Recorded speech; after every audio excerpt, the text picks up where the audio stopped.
So ayan, magandang umaga nga pala sa inyo guys. Samahan nyo nga pala kami ni Boss Dek. Bibili nga pala siya ng manok sa may Sampaloc at ayan na nga guys, ay palis na nga pala kami. Pupunta na nga pala kami sa may Sampaloc.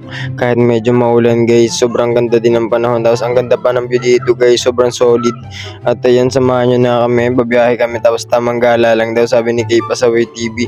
Grabe, ang ganda talaga ng view dito guys. Tapos sabang kumakanta-kanta pa si Kay Pasaway, oh. Grabe, solid.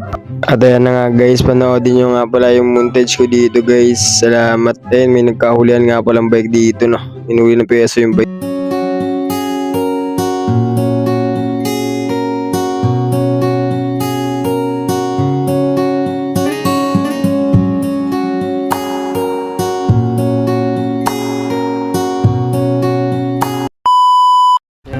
At so ayun na nga, dito na nga pala kami sa may Sampaloc. Kaya nagparada muna kami dito sa may gilid kasi baka masita kami. At ayun yung mga manok na bibili ni Kay Pasaway TV yan.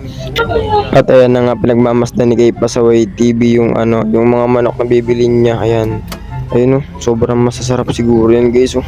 Sakmal talaga sa akin yan guys. At ayan na nga, bumaba na nga si Kay Pasaway TV at kinausap niya tong lalaki na si Kuya Nakadilaw. Kinausap niya nga pala yan guys kung nandiyan na daw ba yung may-ari. Ang sabi ng lalaki, wala pa yan. At inantay-antay nga pala namin dito habang si Kay Pasaway nakipag-uusap yan, oh. Sabi kung malalaki daw yun, matataba daw. Sabi ng lalaki, matataba daw yan. Kaya yan, bibili niya na nga pala yan mamaya-maya. At inaantay-antay niya talaga yung may-ari niyan guys para mabili niya na. At ayan nga, naglakad-lakad nga muna si Kuya Dek dito. Ayan, punta muna sa may batuhan doon sa may rock formation. Ayan, naglibang-libang muna sa saglit habang inaantay nga namin yung may-ari ng bibili niyang manok. Ayan, so doon siya, sumilip nga pala siya doon.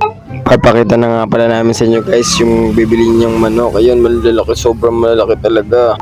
So ayan na guys, pakipollow nga pala yung page na to, Kay Pasaway TV.